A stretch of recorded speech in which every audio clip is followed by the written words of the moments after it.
Gracias, Mr. President, for today's further initial hearing. All parties to the proceeding are present. On a side note, Nuon Chea is present in the holding cell downstairs due to his health. And Mary Giro, the lead co-lawyer representing the civil parties, is present to replace Madame Sinofort, who resigned from her position. And there is also a new international lawyer for civil parties. These two lawyers have been recognized by the bar of Cambodia, but have not yet been recognized by the trial chamber. Thank you.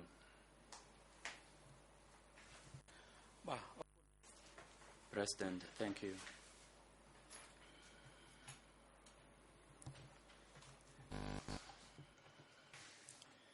We will now make a ruling on the presence of Nuon Chea in the holding cells downstairs due to his health concern, and with the medical report by the doctor at the ECCC who confirmed about his health issue and that he cannot sit for long in the courtroom, and recommends that the trial chamber shall allow him to follow the proceedings from the holding cell downstairs. For that reason, the trial chamber allows him to do so.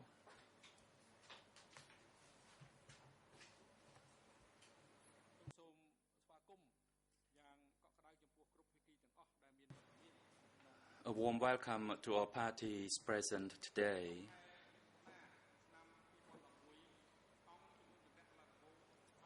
In June 2011, the trial chamber held an initial hearing to consider general preliminary matters in case 002, which concerns the accused Nuon Chea and Khieu Samphan. The trial chamber later severed the whole of case 002 into smaller, more manageable cases. The judgment in the first case, there is case 002/01, will be delivered next Thursday, the 7th August 2014.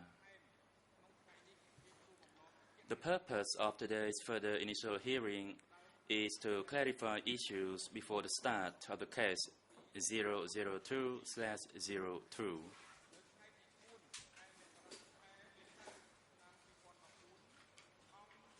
On 4 April 2014, the trial chamber issued a new severance decision defining the scope of case 002/02. Charges related to genocide, forced marriages and rape, treatment of Buddhists, internal purges, targeting of. Yesterday afternoon, the chamber has received courtesy copies of the English and Khmer versions of the Supreme Court chamber decision on the appeal against the severance decision. In its decision, the Supreme Court chamber upheld the severance decision and declared the stay of the proceedings in relation to the charges remaining outside the scope of cases 002/01 and 002/02, pending appropriate disposal by the trial chamber.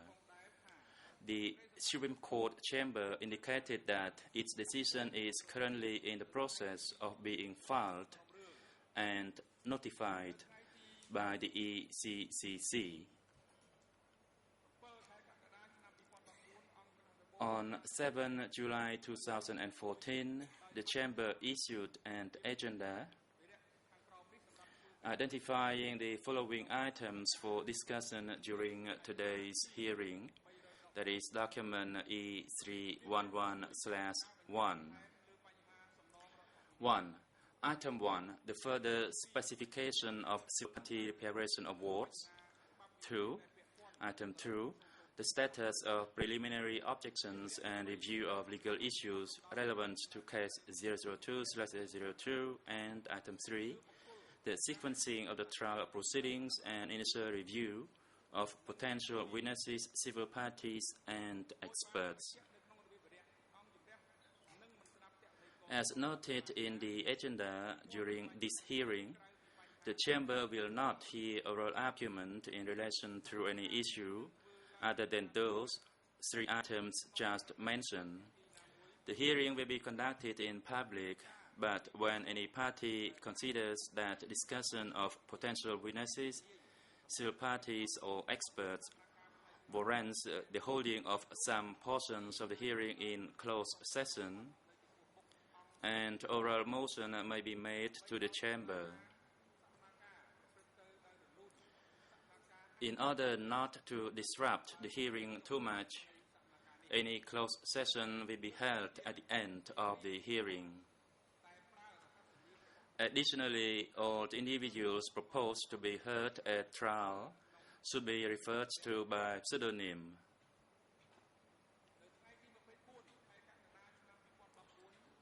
On 24 July 2014, the Chamber distributed a list containing the new pseudonyms, that is document E305/15.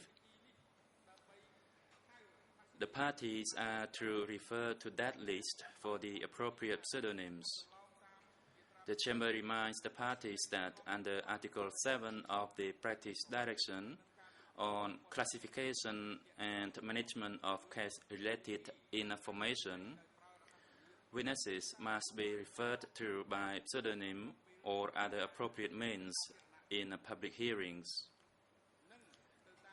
and filings submitted prior to the testimony of each witness. This will protect the integrity of the proceedings in subsequent phases. May I now declare the hearing open. First, the Chamber would like to proceed with the recognition of the lead co-lawyer, and the Chamber would like to invite the National Lead Co-Lawyer, Mr. Pech Ong, to proceed with the request for the recognition of the new International Lead Co-Lawyer, as well as any other civil party lawyer appearing for the first time before the trial chamber, pursuant to Internal Rule 22(2)(a). Mr. Pech Ong, you may now proceed. Pech Ong. Good morning, Mr. President, Journals, and all parties to the proceeding, and good morning, everyone in the main courtroom. Today we have Madame Mary Giraud and Mr. Ji Kiang Lu, a new civil party lawyer. Both have not yet been recognized by the trial chamber. Mary Giraud has been appointed by the Office of Administration as the International Lead Co-Lawyer, replacing Ms. Simona Ford from June 2014. And she has not yet been recognized before your court. Ms. Mary Giraud actually has been recognized as a civil party lawyer, but not yet as an international lead co-lawyer. We also have a civil party lawyer from China who has been registered with the Chinese bar and also recognized by the Bar of Cambodia on the 12th August 2013, and who took an oath before the Court of Appeal of Cambodia on the 14th of November 2013. And Mr. Ji Keng Lu has his national counterpart, Mr. Assam Sokung. For that reason, I request Your Honor to recognize these two lawyers to be before your chamber. Thank you. President, thank you. Madam Mary Giraud, please stand.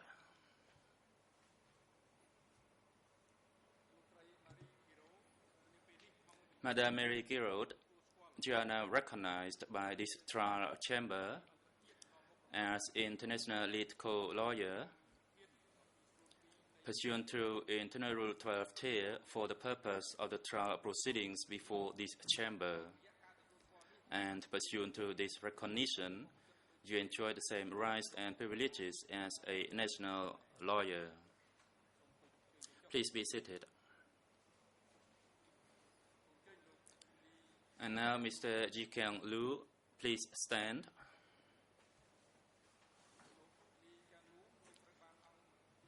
Mr. Lu, you are also now recognized by this trial chamber as a civil party lawyer for the purposes of the trial proceedings before this chamber, and pursuant to this recognition, you enjoy the same rights and privileges as a national lawyer. You may be seated.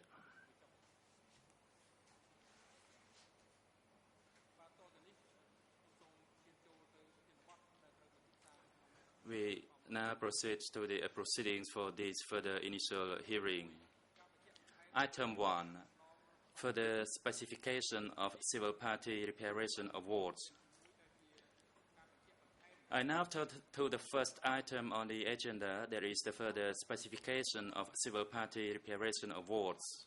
First, I note that the trial chamber is seized of the civil party's final claim for reparations in case 002/01, which will be adjudicated in the judgment in case 002/01 in the event of a conviction.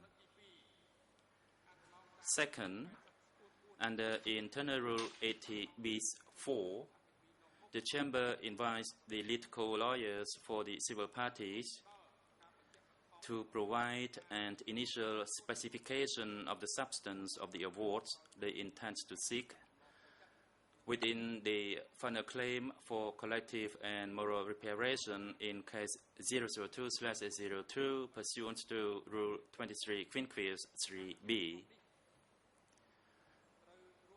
This initial specification shall include timeframes for the request and further action connected with the request.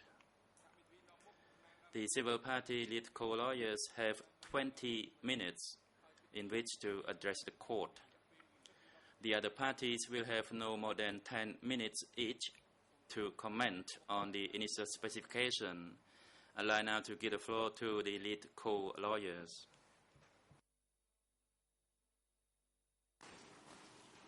Merci, Monsieur. Thank you very much, Mr. President.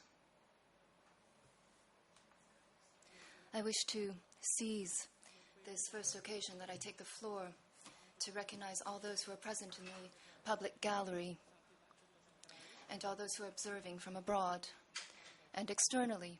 I wish to recall the two topics that you have raised, Mr. President, that is the timeframes for certain reparation measures, as well as the concrete measures that we intend to implement in order to fully achieve these reparation measures. These awards will necessitate an explanation of some 10 minutes, and then I shall hand the floor over to my colleague, Mr. Pik Ong, who will give you an overview of all of the projects that we intend to introduce within the context of case 002/2. As a beginning remark, we wish to emphasize that we are fully aware that the objective of this further initial hearing is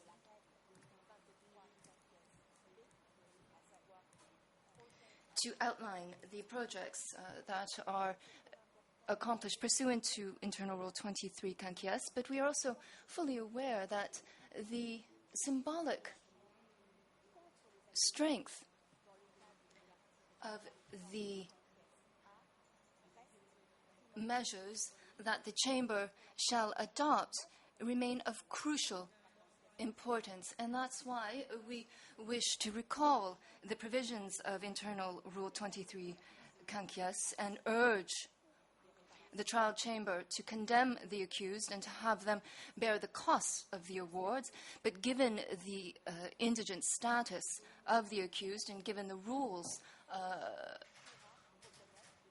that we are bound by, the trial chamber must recognize the awards that we intend to introduce as a form of collective and moral reparations for these civil parties. But once again, we believe that it is of the utmost importance to ensure that if the accused are to be condemned, that they do bear the cost of these reparations. And on those 2 points, which we have sought to underscore as a preliminary remark, we shall begin with the concrete measures that the civil parties intend to implement, and this concerns a list of definitive measures. This entails a process of consultation that is undertaken on a continual basis, and that which was initiated during case 2/1 in consultation with the civil parties, because, after all, these reparations are meant for them, and they are in full accordance with the internal rules that govern our tribunal. And these reparations awards must meet their expectations. Therefore, we have consulted the civil parties, and as recently as last week, we held a final round of consultations with the civil parties, which brought together some 100 civil parties as well as representatives for case 2/2. And we held regional fora that was also coordinated by the VSS in order to consolidate some of the ideas and consultations so that we could put before your honorable chamber the measures that we intend to accomplish. Obviously, this also concerns external actors, an essential role that we count on as envisaged by the internal rules. And since July, we have begun consultations with stakeholders and NGOs who will continue to be involved in case 2/2, as well as new partners. And, of course, we will be in full consultation with donors who will be fully involved in the implementation of these reparations awards.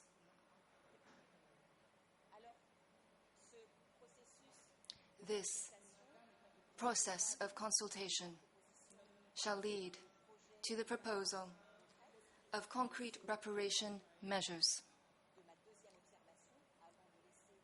And my second observation that I wish to make before handing the floor over to my colleague is to propose a specific time frame to the trial chamber by drawing lessons from case 002/1. During the first case, as everyone is fully aware, we tested a structure and a mechanism that was unparalleled. And we had sought to introduce reparation measures, and it took us 1.5 years from the start of the initial hearing of case 2/1, as well as the listing of priority projects that was finally determined in December 2012. This was identified with the help of partners and fundamental stakeholders, including donors who agreed to finance these projects, bolstered by the lessons we learned in case 2/1. We have forged partnerships, and we have turned to the trial chamber, and within a period of 6 months, we have finalized a list of projects and reparation awards.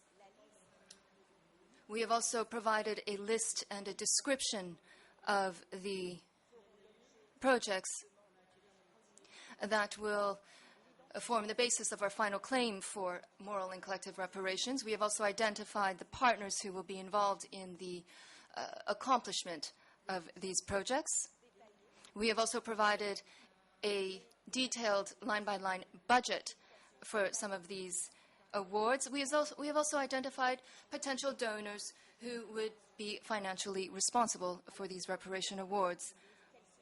The reparation awards, well, what are they exactly? I will now hand the floor over to my co-lawyer, Mr. Pik Ong, who will provide your honors with a provisional list of projects and proposals that are the fruit of our first 2 rounds of consultations with the civil parties as well as our external partners. And it is based on that list that we intend to work diligently over the next 6 months in order to finalize for the Chamber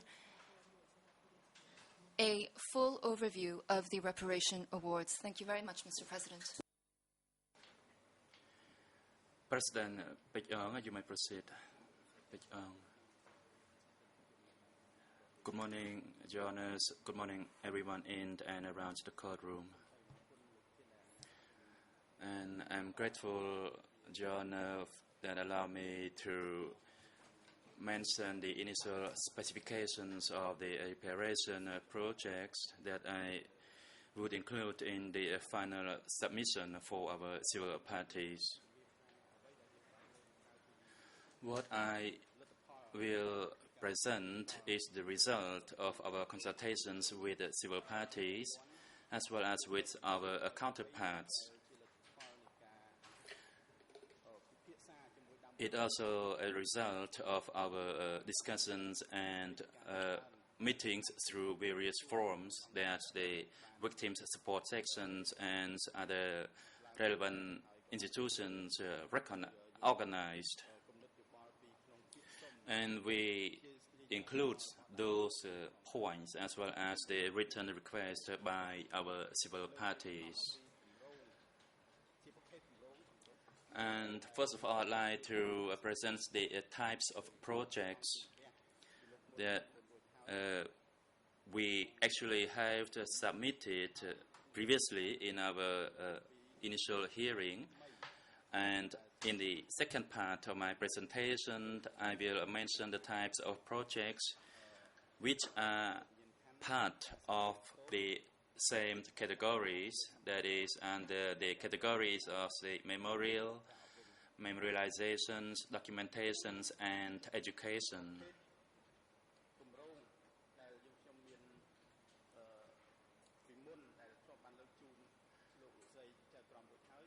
In our previous projects in the first category, that is the memorial and the memorialization, we intend to construct the stupa according to the religion of the civil parties, and there will be also constructions of buildings for group discussions amongst the civil parties, youth, and the local authorities.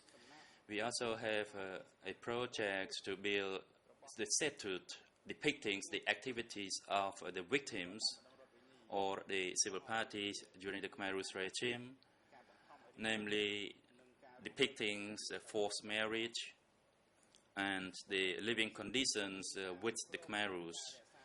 Another type of will be the explorations and the maintenance of the remains of the victims of the Khmer Rouge regimes, as well as the traditional ceremonies with the participations of the civil parties. In the second category, that is the rehabilitation, and as I mentioned previously, this includes the treatment or the supports by the psychologist and the consultation group between the civil parties or with the participations from the community.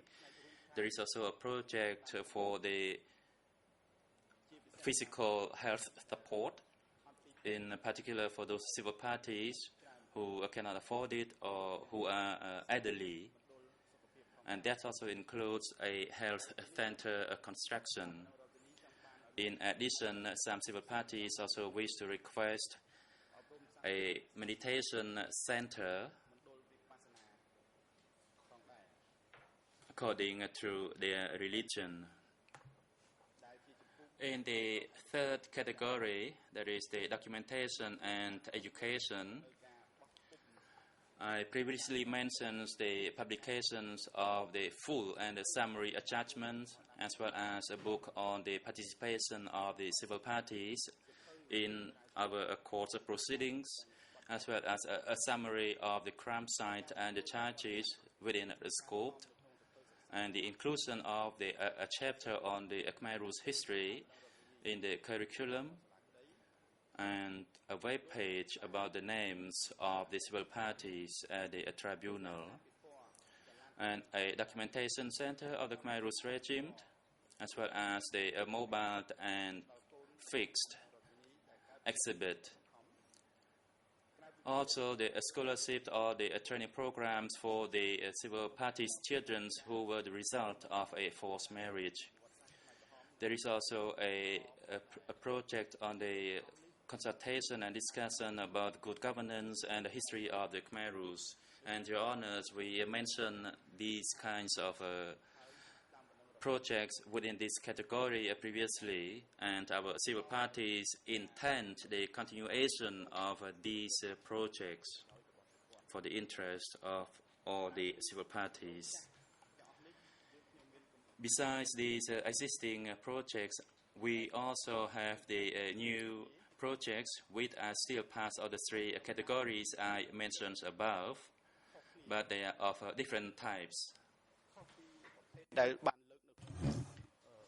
It is different from the various project types we have raised before.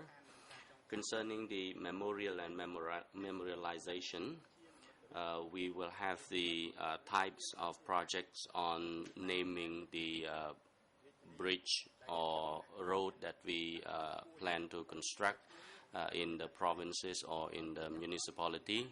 It should bear the names for memorializations of people in order to remind people of the occurrence of the crimes in Cambodia. And we will provide the names for memory purpose to the bridge or road.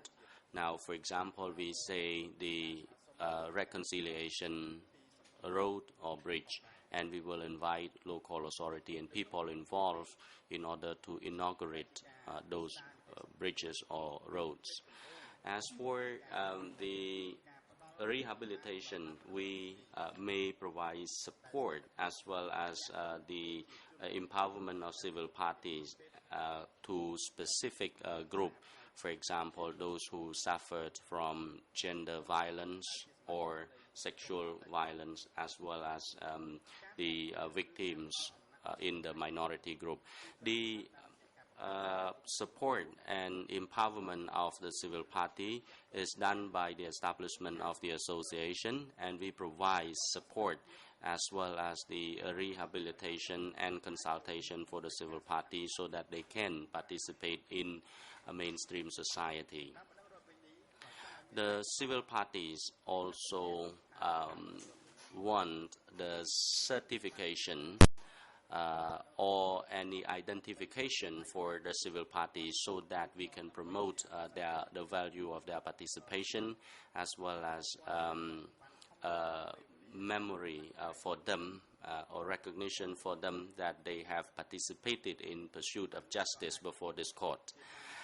And this identification card can be also used to receive access to health services if available, and this card may be issued by the Office of Administration of the court. In order to reconcile as well as to heal the mental wound of the civil parties, there have been requests by the civil parties that there should be the consultation or conversation between the civil parties and the convicted and the convict. And that should be done through the intermediary organization in order to provide a platform for people to deepen their understanding as well as to reconcile between the perpetrators and the accused, the perpetrator and the civil parties. And that will help reconciliate between the civil parties and also help relieve the tension in the civil party following the apology of the perpetrators. The civil parties and the victims in general will feel at peace and they can reintegrate in the mainstream society.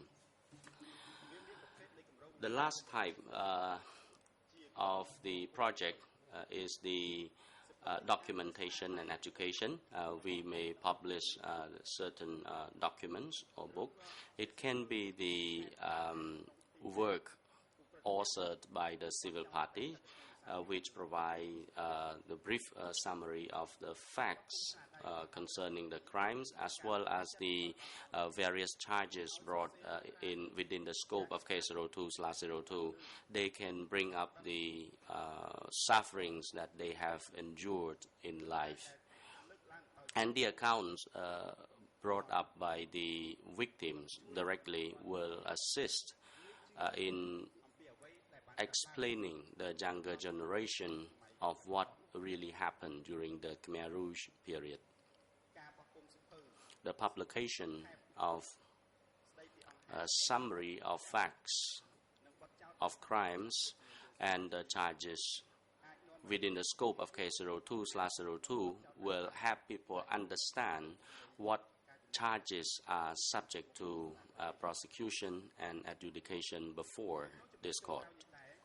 In this last category, we intend to produce disc, and we will have the digital exhibition, which we provide VCD as well as the digital recording of the activities, and we will display in the exhibition concerning the historical background of the Khmer Rouge, the process of finding justice as well as the reconciliation efforts.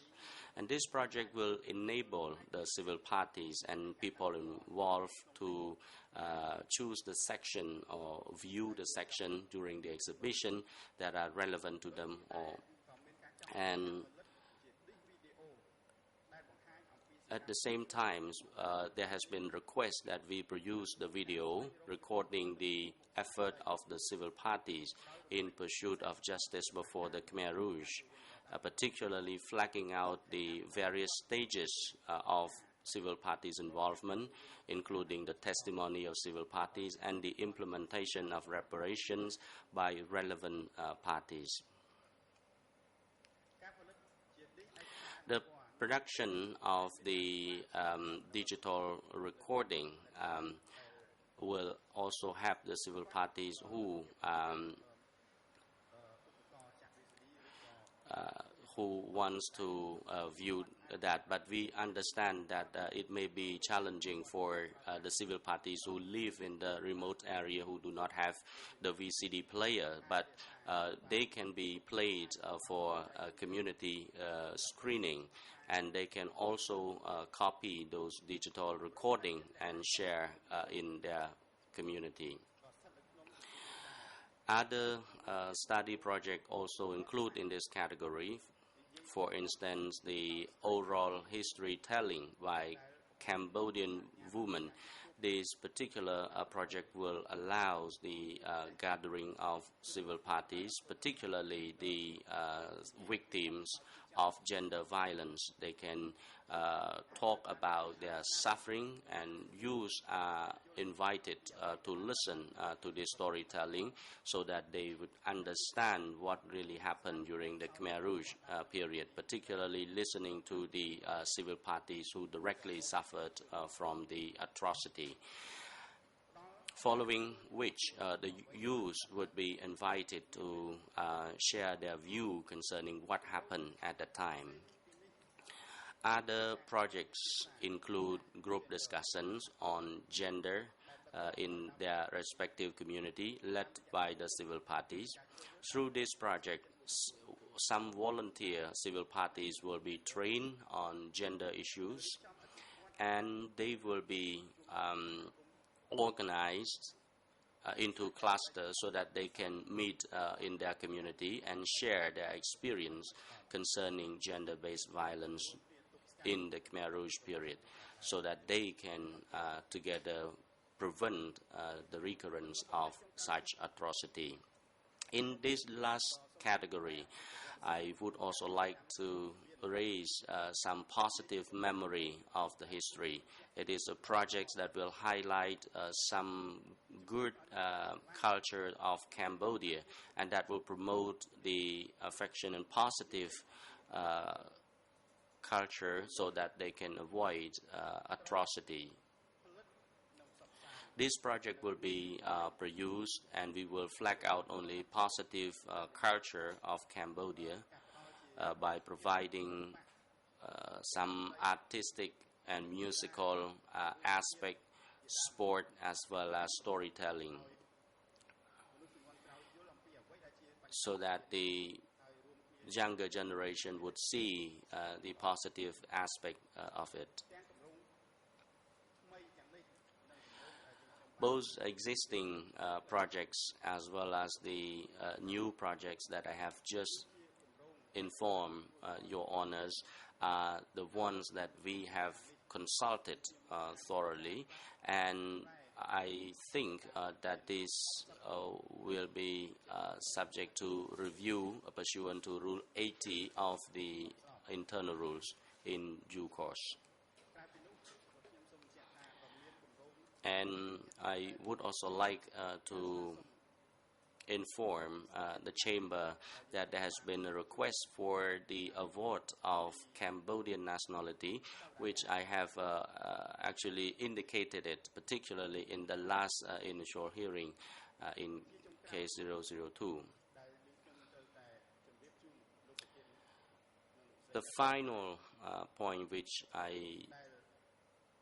would like to inform the Chamber, it is not the project within the scope of the moral and collective reparation, but there has been a consistent request by certain civil parties that their intention to request the court for the award of individual reparation and the monetary reparation, and certain civil parties have requested that the financial reparation be provided so that they can organize religious ceremony to memorize those who died during the period.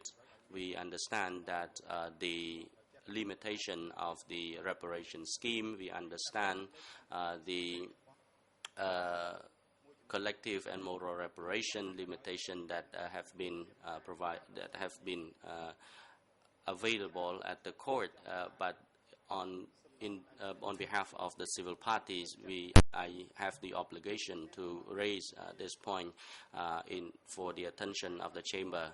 So these are the projects as well as the request for recognition of this project from the Chamber. And I thank you, Mr. President, and your honors for your attention to our further specification. The President. Thank you, Mr. Panyong.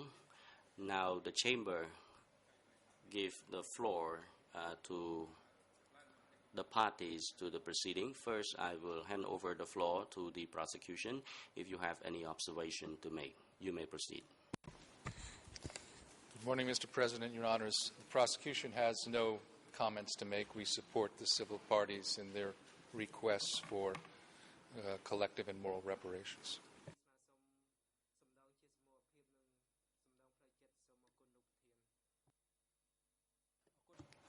Thank you.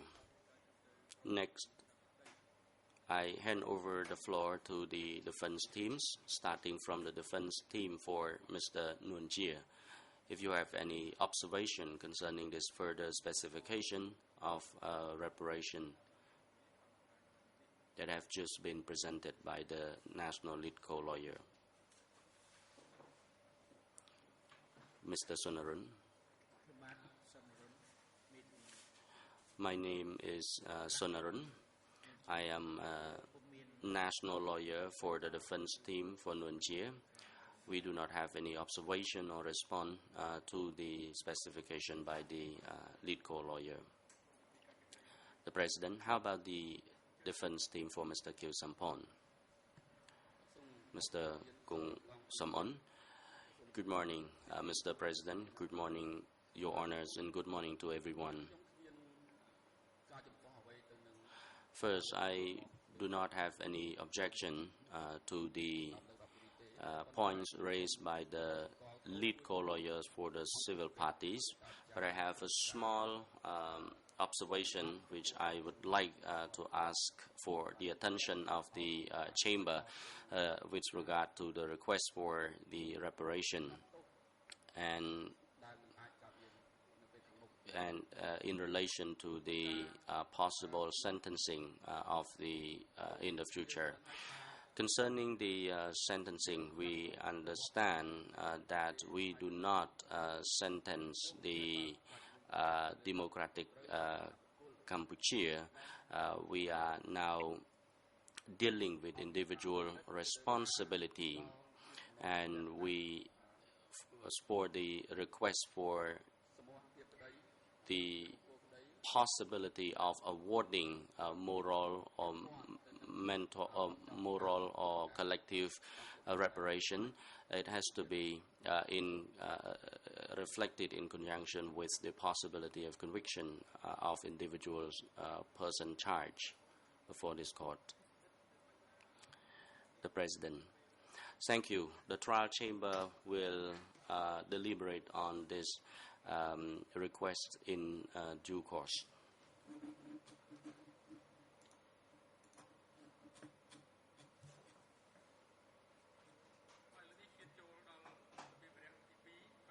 Now, we turn to item 2. This will be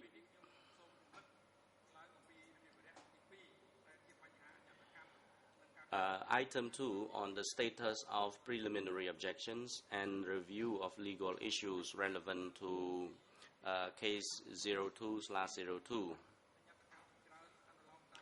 Prior to the commencement of case 002, the parties filed numerous preliminary objections pursuant to Internal Rule 89. At that time, the Chamber ruled upon the preliminary objections it considered relevant and necessary to be decided prior to the evidentiary proceedings in case 02/01.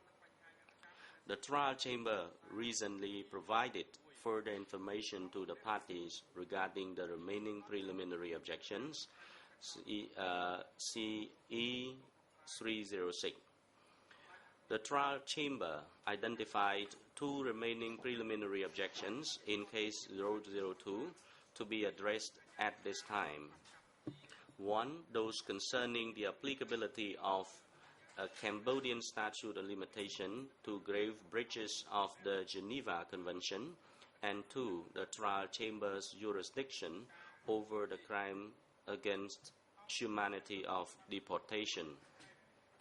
The trial chamber is sufficiently briefed on these objections and will issue written decision as soon as possible. In the trial chamber's order to file updated material in preparation for trial of 8 April 2014, document E305, the parties were ordered to provide an indication of any legal issues that they intended to raise at the hearing by 9 June 2014.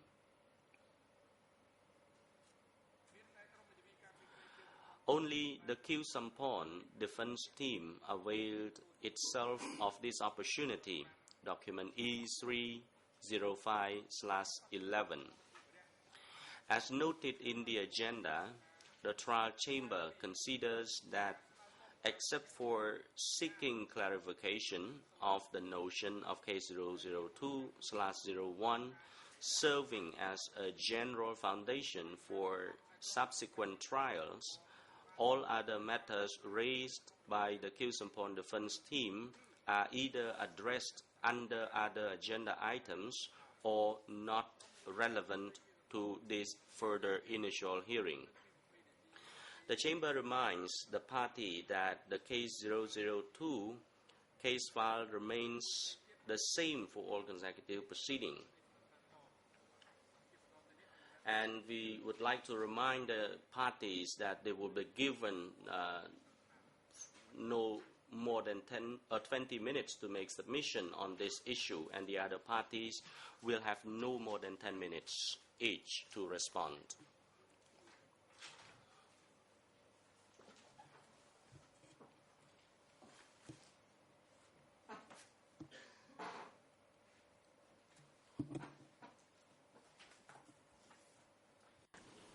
Bonjour, Monsieur le Président. Good morning, Mr. President. Good morning, Your Honors. On behalf of Kyo Sampan's defense team, I would like to address the issues involved. And for a start, let me point out that it is not an easy task for me today to fully address the issue of the clarification of the notion of general foundation, because we are waiting your decision envisaged on the 7th of August 2014. I will have to play the balancing act because I am talking about what may happen eventually without having before my eyes the reasons, not the results of your deliberations.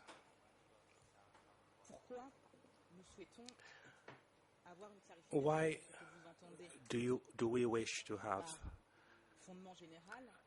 you clarify what you mean by general foundation, since you have indicated that the case of case 002/1 will serve as a general foundation for subsequent cases?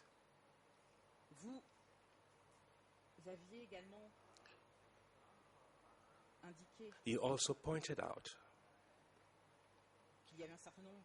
that there are a number of common elements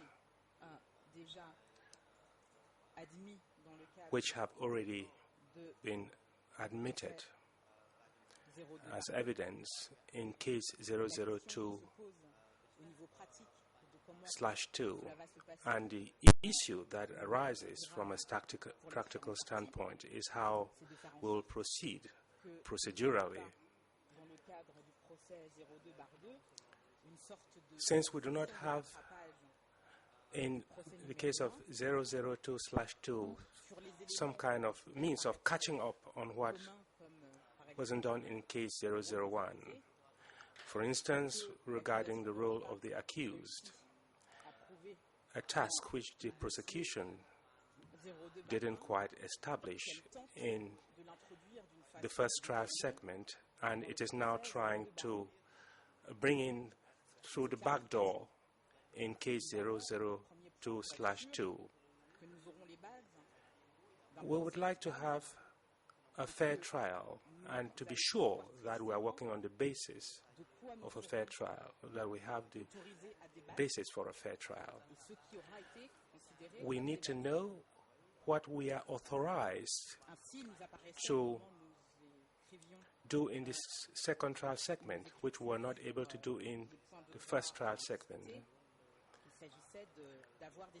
We have made submissions on legal issues that are subject to dispute, and we hope that these issues will be adjudicated as we move forward with case 002/02.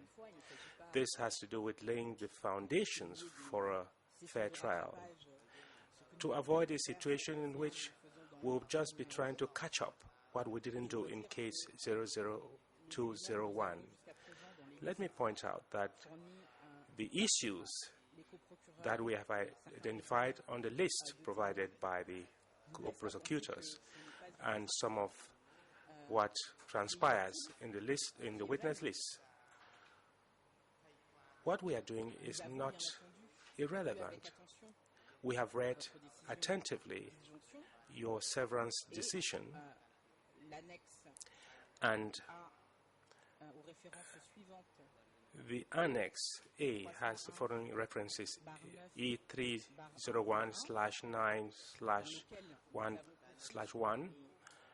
In that document, we've understood a number of things, and we would like you to clarify a number of issues as well. We would like you to indicate, as regards the role of the accused, that that role will be scrutinized, but subject to the caveat that it has to do with offenses that you have identified as falling within the scope of case 002/02. That said, in the meantime, yesterday at 5:30 p.m., we were notified of the decision of the Supreme Court. And the reference is E301/9/1/1/3. And that decision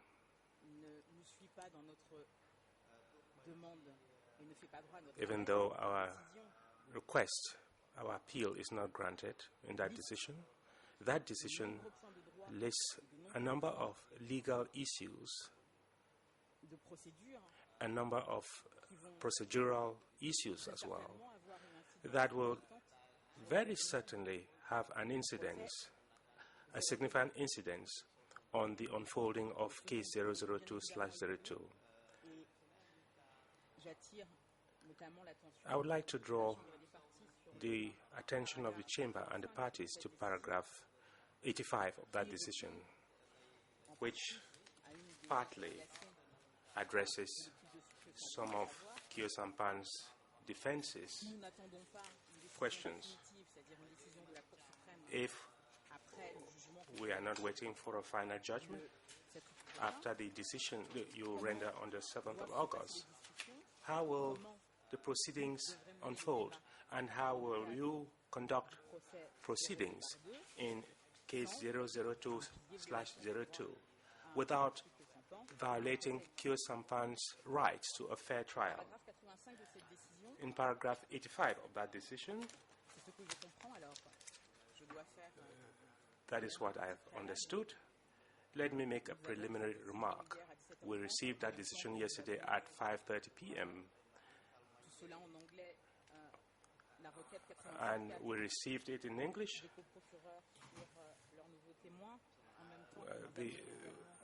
The motion of the co-prosecutors regarding the new witnesses and the motion of the civil parties regarding their list of witnesses and experts. So I am speaking without having an in-depth knowledge of the Supreme Court decision. I discussed this matter with my learned colleague Copé. Even those who are used to working in English, which is not my case, also need time to understand all the legal arguments, all the legal issues arising from that Supreme Court decision and its incidence on case 002/02. Let me return to paragraph 85 of the decision of the Supreme Court.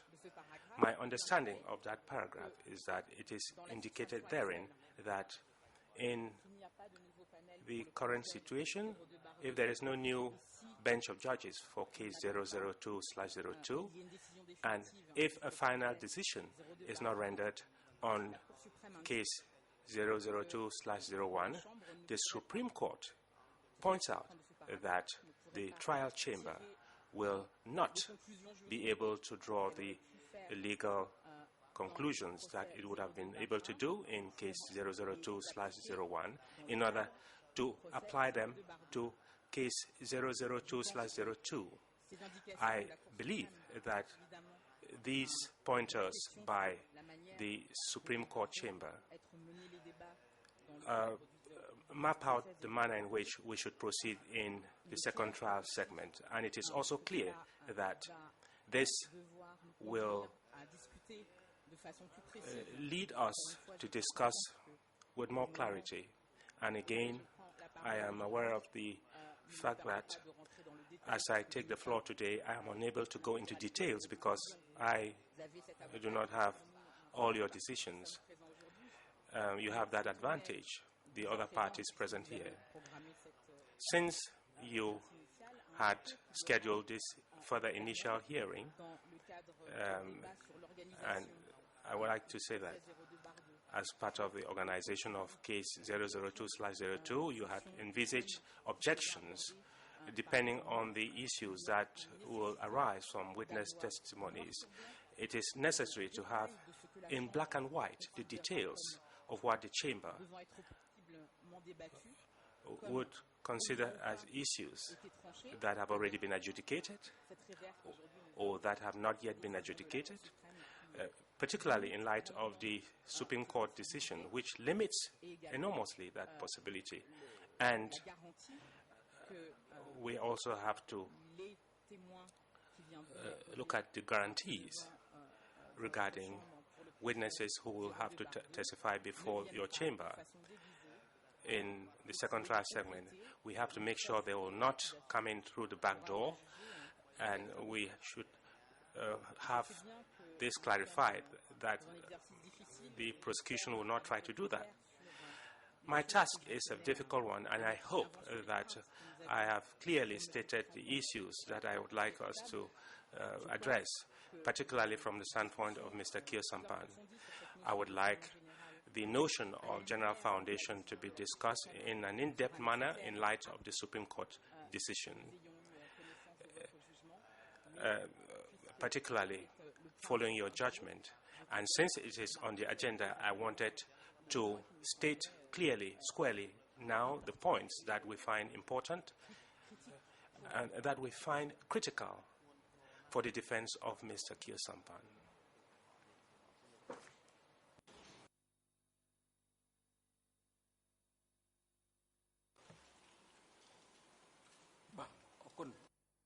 President, thank you.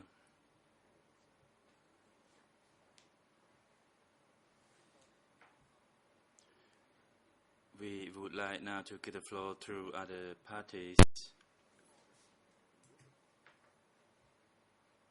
to respond to the submission made by Kyosampan's defense on the second item of the agenda. And first, we would like to give the floor to the co-prosecutors.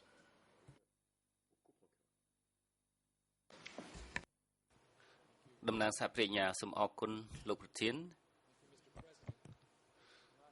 លោកលោកស្រីចៅក្រមហើយខ្ញុំមានការភ័ន្តច្រឡំខ្លាំងអំពីអ្វីដែលមេធាវីការពារក្តីលើកឡើងនៅពេលដែលគាត់សួរថាតើសហប្រញ្ញានឹងនាំសាក្សីមកតាមទ្វារក្រោយនោះខ្ញុំគិតថាតឡាការកម្ពុជាបានចេញសាលដីកាពីម្សិលមិញគឺស្របជាមួយនឹងអ្វីដែលតឡាការទីនេះបានបញ្ជាក់អំពីរឿងក្តី002លើ02ថាត្រូវធ្វើដូចម្ដេចក្នុងរឿងក្តីនេះយើងមិនបានស្វែងរកហើយយើងមិនបានព្យាយាមប្រើអង្គហេតុដែលជំរះរួចនៅក្នុងពេល2ខែដែលថាផ្នែកពីនោះយកមកប្រើនៅក្នុងរឿងក្តី002បញ្ហាទាំងអស់នោះនៅចំហនៅឡើយជាពិសេសនៅក្នុងការជំនុំជម្រះក្នុងរឿងក្តី002លើ02គឺថាសមាជិកភាពរបស់តុលាការទីនេះមិនដូចគ្នាដដែលនោះទេហើយតុលាការត្រូវតែសម្រេចអ្វីជាបញ្ហាថ្មីប៉ុន្តែបញ្ហាជាមូលដ្ឋាននៃសេចក្តីសម្រេចចិត្តគឺផ្អែកទៅលើភស្តុតាងតែមូលហើយរាប់ទាំងភស្តុតាងដែលស្ថិតនៅក្នុង002លើ01ផងដែរនេះហើយជាសំណើដំបូងរបស់យើងខ្ញុំហើយអង្គជំនុំជម្រះសាលាដំបងនឹងនិយាយជាច្រើនឆ្នាំមកហើយអំពីការបំបែកកិច្ចដំណើរការនីតិវិធីការចោទប្រកាន់ហើយមេធាវីការពារក្តីក៏អាចនឹងប្រើបញ្ហាលើកឡើងពីបញ្ហាពាក់ព័ន្ធ It is probative and not duplicitous can be brought up in case 0202 and the prosecution will do the same We certainly understand and agree with counsel that until we read the judgment, each of the parties' views about what evidence will be most relevant may differ depending on the judgment, because that gives us all an insight into how the chamber is thinking. But the new trial in 2-2 will have a new composition of the bench. All issues will be decided anew, and all issues are open for new evidence and new debate.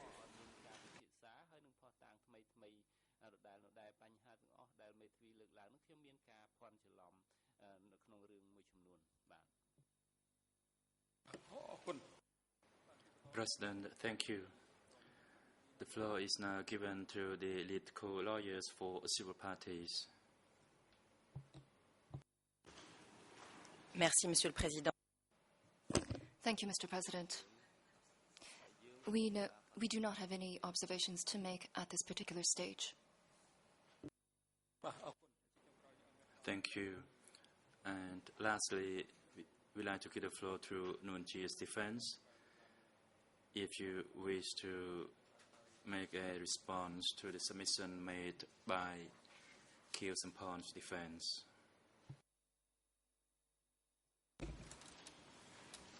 Thank you, Mr. President. Good morning, Your Honours. Good morning, Council. At this stage, we also do not have many remarks to make. We do predict, however, that it is going to be quite an important issue in case 2-2, the question of the general foundations.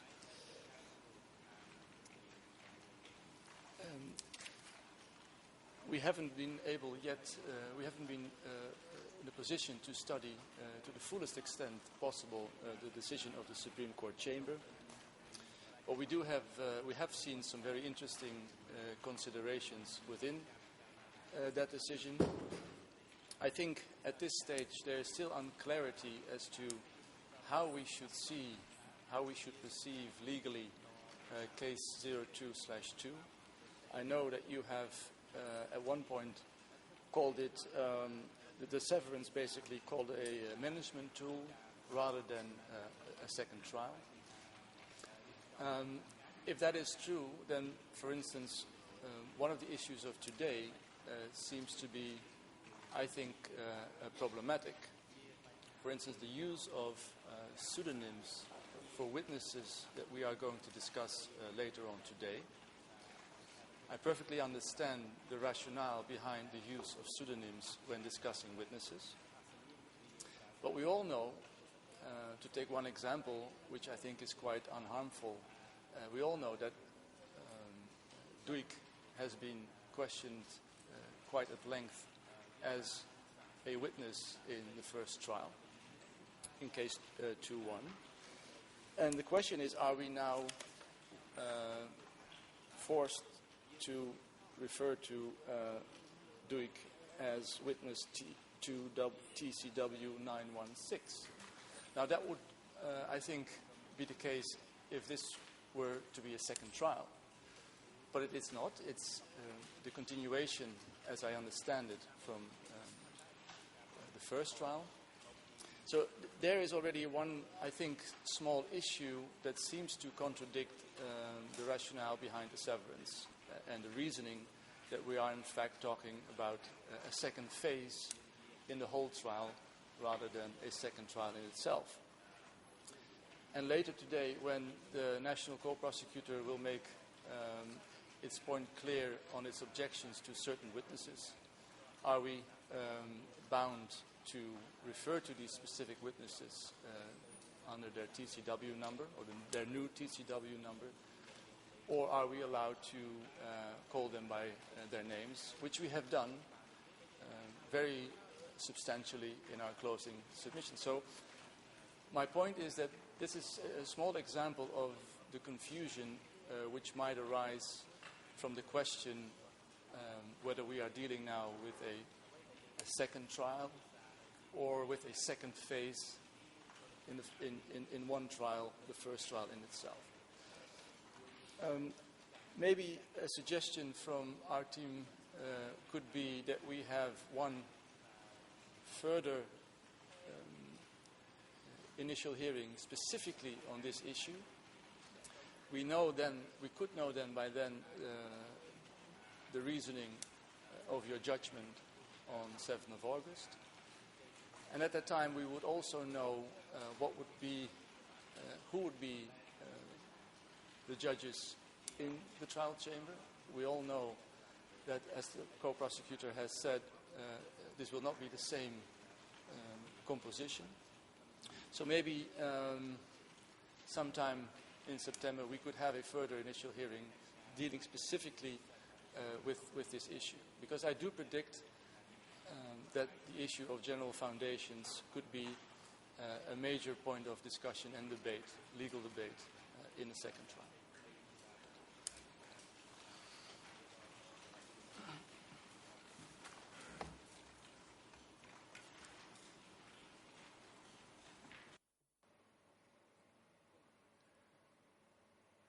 Thank you, says the President.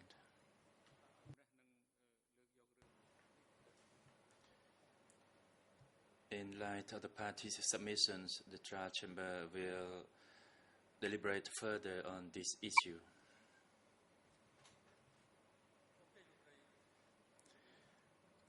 The defense for Keo Sampon, you may proceed.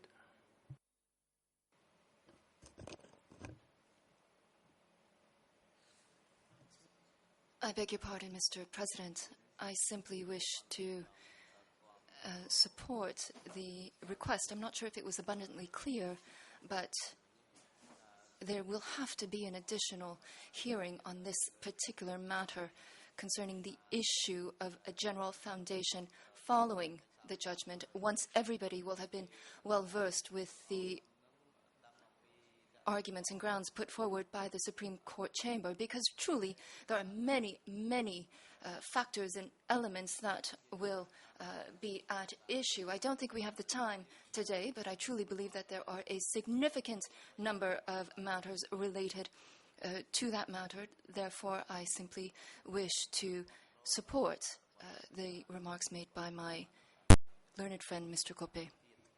Thank you. President, thank you for your remark. And the bench will discuss this matter further. The chamber now invites the parties to state whether at this stage they intend to seek legal recharacterization of any crimes or forms of responsibility in relation to case 002/02, and each party has no more than 10 minutes in which to address the court. And first, the floor is given to the prosecution. You may proceed. Thank you, Mr. President. Your Honors, we do wish to put Your Honors and the defense on notice that we fully anticipate, although we don't have the judgment yet from next week, we fully anticipate that we will be appealing as a matter of law the trial chamber's decision at the start of 2-1 to follow the pretrial chamber's previous decision, finding that joint criminal enterprise of the third category was not part of international criminal law during the period of time of the jurisdiction of the court. We think that that's an important issue which will affect case 0202. So we would be asking then, if successful with the Supreme Court, we know Your Honors have already ruled on it, but we did not have a chance to do an appeal on that because it would have been interlocutory. We will be asking the Supreme Court to find that joint criminal enterprise of the third category was part of international criminal law in 1975, which is the jurisprudence from other international tribunals. That would be consistent with that. That means that crimes that may have been outside of the intent of the members of the joint criminal enterprise, not the objectives of the criminal enterprise, but were natural and foreseeable consequences and foreseen by the accused, that they could be held responsible. And we would view that or ask the court to consider that as an alternative mode of responsibility. And to give one clear example, rapes, and I think a very important example, on the charges of rape in the case 0202, our view is that clearly is a natural and foreseeable consequence of the other parts of the criminal plan to persecute, to murder, to torture, and to force couples into marriage. So we want to put all parties on notice of our intent to appeal that and ask that during the trial that the court consider that mode of responsibility in the alternative. Excuse me, could I just make a very brief comment on the last matter? I would support the defense suggestion that we have a further initial hearing after the judgment comes out. And I also would make one brief suggestion. The Chamber has given new pseudonyms. In some cases now, witnesses will have two different pseudonyms. And I would urge the court to consider that for those witnesses that had a pseudonym in the phase of the trial 0201, we maintain the same pseudonym. Otherwise, especially when we come to writing the judgment and arguments, it will be extremely confusing because each witness will then have two different pseudonyms.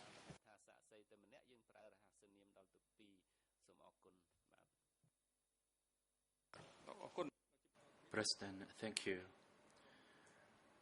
We'd like now to give the floor to the lead co-lawyers.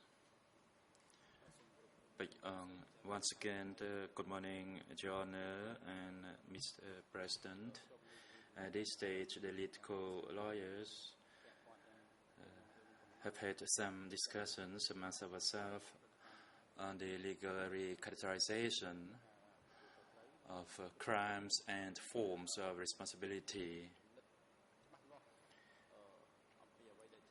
We haven't yet formed a concrete evidence on our decision and submission, in particular on the treatment of the new victims, of the new people who were subject to forced transfer. And at this specific point in time, we do not have any specific request or a submission made before Your Honor. And we urge that we shall be allowed to make further submission in the case that we find it necessary. Thank you. President, thank you. We'd like now to give the floor to Nuon Chia's defense. Mr. President, we have no comments.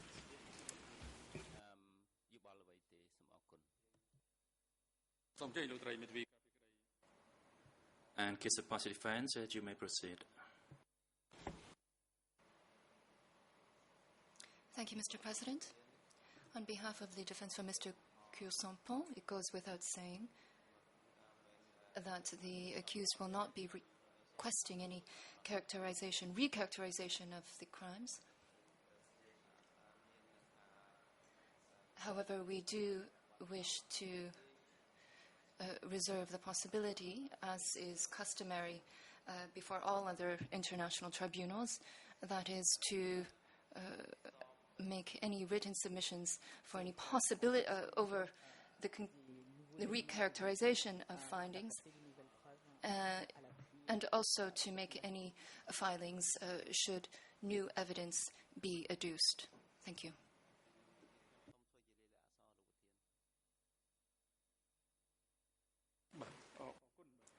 President, thank you.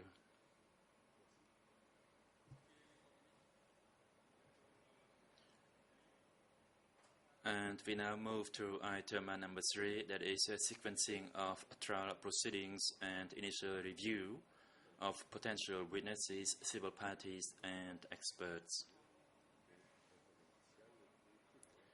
The trial chamber notes the Office of Administration's indication during the trial management meeting in December 2013 that it will fully support case 002/02 in terms of financial and administrative assistance. More recently, the Office of Administration indicated that all relevant support services for the trial proceedings in case 002/02 will be ensured at any time. The Chamber would like to thank the Office of Administration for its efforts and availability. As a tentative indication, the Trial Chamber would like to explore the possibility of commencing evidentiary hearings in case 002/02 in late September or October 2014.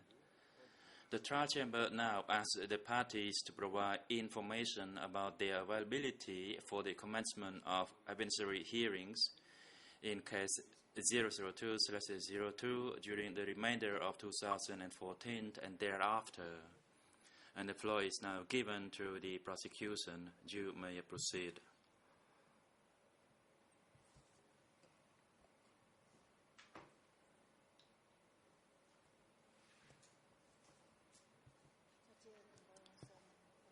Madam Chair Liang, good morning, Mr. President, good morning, Your Honors, and good morning, parties to the proceeding and everyone in and around the courtroom. Pursuant to the Memorandum of Understanding, document E311/1, paragraph 10, dated 7th of July 2014, requesting the parties to indicate their availability to participate in case 002/02, and we are grateful for Your Honor's instruction so that we can respond about our availability to participate in this 002/02 trial.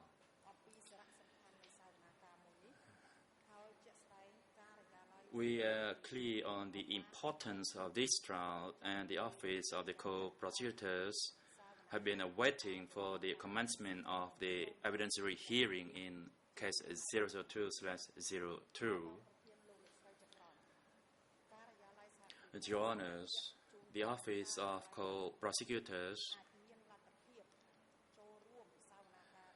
is available to participate in the evidentiary hearing in case 002/02 for the remainder of 2014 and for 2015. Further, we will try our best to collaborate and to respect the work plan put forward by the Trial Chamber, with the expectation that the evidentiary hearing in this case can commence as soon as possible.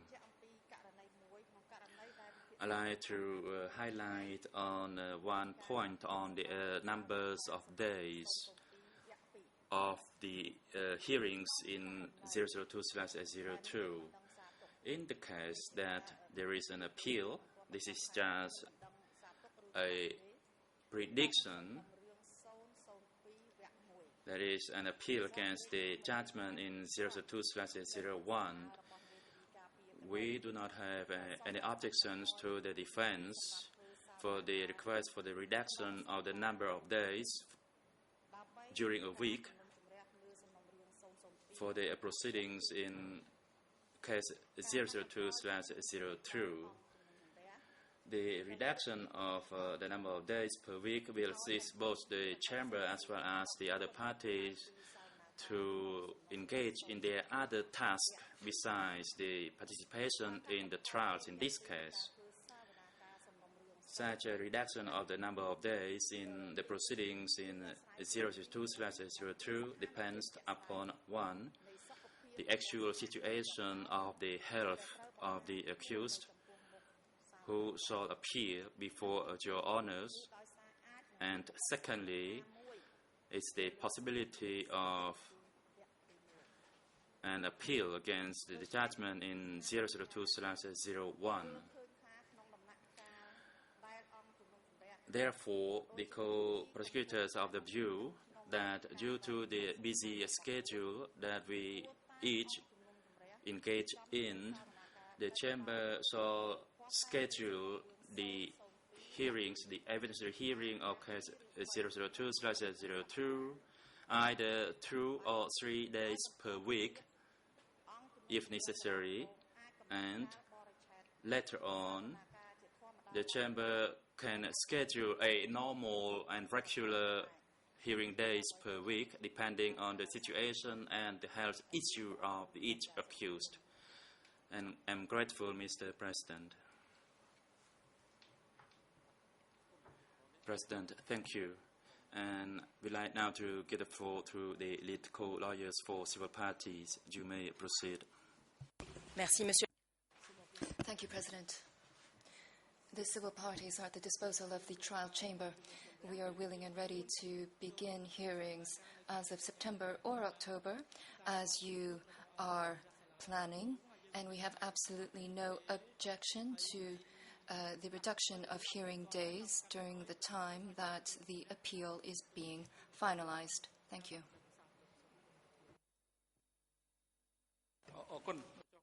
President, thank you. And I'd like to give the floor now to Nuon Chia's defense.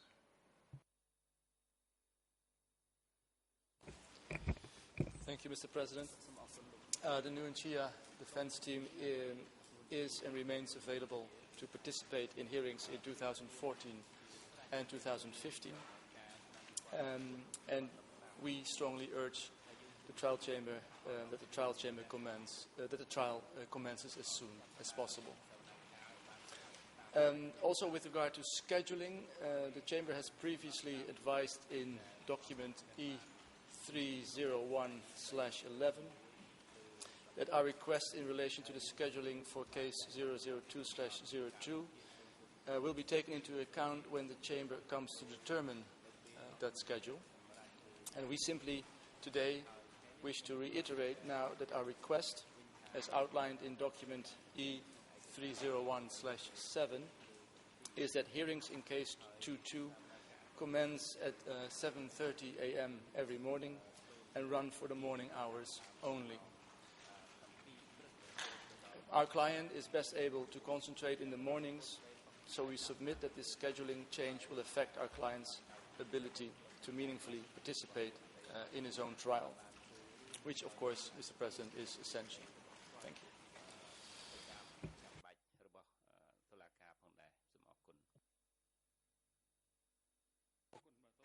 President, thank you. And Madam's counsel for Keo Sampon, you may proceed. Mr. President, thank you.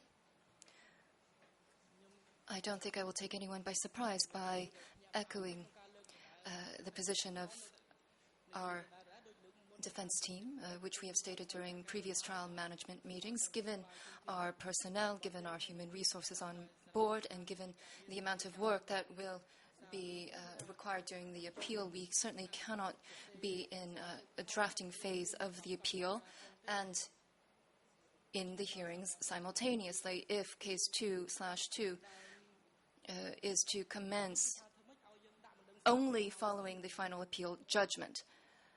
That being said, what we have raised as difficulties that arise even prior to the start of evidentiary hearings in case 2/2, I believe will take up much time, as they are very, very important. And I gather that there may be a change in the composition of the trial chamber, and I think that also will add fuel to the discussion. I shall await the scheduling for September and October 2014. However, as far as the Keo Sampon defense team is concerned, we believe that this is not manageable at all, particularly if an appeal is to be lodged. We will reiterate this with all the greater strength, because there is to be discussion as to what consists of a general foundation for case 2/2 and subsequent trials, and we must make sure that that concept is crystal clear before case 2/2 can begin. Thank you. President, thank you, Madam Counsel. The Chamber will take this information into consideration and will determine the date for the start of evidentiary hearings in due course.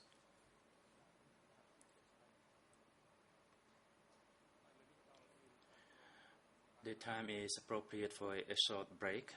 We will take a 20-minute break, and the session will resume at 10 to 11.